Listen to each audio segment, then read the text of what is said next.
General Flynn's lawyer said that he would not honor the subpoena, and that's not a surprise to the committee. But we'll figure out on General Flynn what the next step, if any, is. But we're continuing on with a lot of interviews, and through those interviews, it leads us to additional document requests and additional individuals we'd like to talk to. Director Comey is a public citizen now.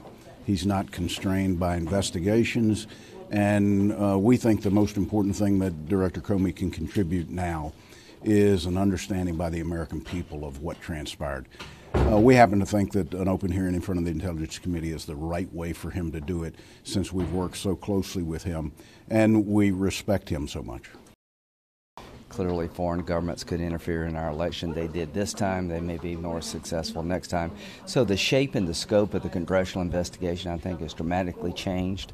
I respect the decision. Mueller's a good guy, but one of the big losers here is the public, because we're not going to hear from Comey now, most likely. I hope we do. I want to hear about the conversation. I want to know the context of it. But now that you have a special counsel, maybe that's off the table.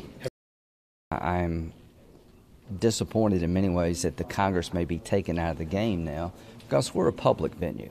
I thought Yates and Clapper were good. I thought Sally Yates was an excellent witness. I thought Clapper provided insight to the public that we all need to know. You know, it's our nation here. So hearings like that are probably now off the table, and too bad. I have reason to believe they may be emails between the Clinton campaign and Democratic officials in the Department of Justice during the Obama administration. There is a problem here with committee jurisdiction. If there were emails from the Clinton campaign of the Democratic operatives to the Department of Justice during the Clinton email investigation, I want to know about it. I don't think appointing a special counsel was necessary, but if one was going to be appointed, I think Bob Mueller is an excellent choice. I've known Bob for 2 decades, and he is a serious law enforcement professional. He's someone who has been appointed to positions by both Republican presidents and Democratic presidents, and he's earned the trust on both sides of the aisles, from Republicans and Democrats. He is a fair-minded, serious prosecutor. He led the FBI with great distinction. And I'm confident that he will investigate the matter and follow the facts wherever they may lead. In the respect that there is a new revelation almost every day. Like this morning, there is a new revelation that that there was more communications between the Trump campaign and the Russians. In that respect, that there is a new revelation every few days.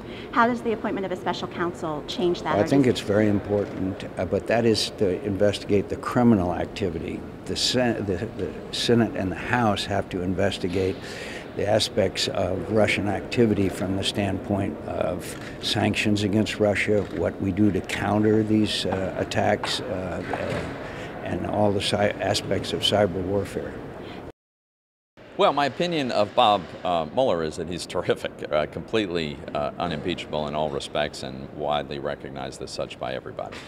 I never really was convinced that this is the best way to go. We have in the past, when we've used special prosecutors and special counsels, it hasn't always ended well.